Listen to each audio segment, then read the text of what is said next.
Kaugnay po sa nangyaring pag-aresto kina Cedric Lee, makakausap po natin sa linya ng telepono si DOJ Secretary Leila De Lima. Magandang hapon po, Secretary Leila De Lima. Si Ian Cruz po ito ng GMA News.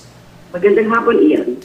Secretary, sa oras Eastern Samar po na aresto itong sina Lee at Ras, paano nga po sila natunto ng mga ahente ng NBI, Secretary? Well, actually, yung NBI po had been tracing their location for the past few days, no?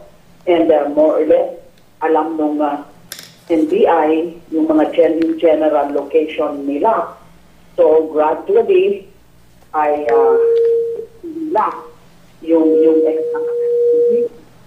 and I think yesterday or last night, ang umpisang na sila, ng corner, but somehow parang nakapagpit ata ng konti, but pinalibutan sila, no? They cordoned the area. So these are combined teams of the NBI, yung sa Samar and sa Bicol and also from Manila. And in coordination with the local PNP. So finally, yung talagang na-corner na si Cedric Lee, along with a co-accused, si Zima Ras, I think they had no choice but to voluntarily give themselves up. Secretary, ano po ba yung tamang oras ng pag-aresto? May lumalabas po, no? 9 a.m., merong 11 a.m. Ano po ba talaga yung oras ng pag-aresto sa kanila? Ang latest update sa akin ng NBI is 11:15 a.m. 11:15. So sa ngayon po, Secretary, nasaan na po yung dalawang na-aresto ng NBI? I'm not sure where exactly they are now, but my instructions to them is to bring them to Manila as soon as possible.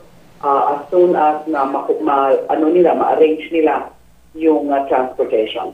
Secretary, kanina nung nakita na sila, nung na-corner na ng mga taga-NBI, wala na talaga sila nagawa, no? Payapa na po silang sumuko nung time na yon, nung na-accost na sila. Wala na po report na nagkaroon pa ng a clash or what, no? Wala naman akong ganung report. So that's the story. Na while initially parang nakapuslit pa sa fence ata or what, but somehow na-cordon pa rin and therefore wala nang choice kundi mag-surrender. Apo. Secretary, marami na po nag-aabang kina Cedric Lee dito sa Maynila. Kailan po ba sila darating dito sa Maynila? Balak po ba silang dalhin ngayong araw sa NBI? Well, it's possible ngayon. Ngayon talaga sila dadalhin. Kasi my instruction really is as soon as possible. So maybe today, maybe tomorrow, for as long as they're able to arrange for their transport here, most probably by flight, no? Plane. So that pag nadala na sila sa Manila, dadalhin muna sila sa NBI detention facility. The arresting team will have to make a return of the warrant before the RTC Taguig, which issued the warrant, and then we will await the corresponding commitment order from RTC Taguig. Secretary, na-aresto na po niyo sina Lee at si Ras, pero may impormasyon po ba ang NBI kung nasa naman po sina Denise Cornejo at yung iba po pong mga akusado doon sa kaso po, Secretary? Well, what I can confirm to you is that NBI, through various teams that have been dispatched, I continue to also search for the other accused. Okay, we're tracking them down, all of them. Yes.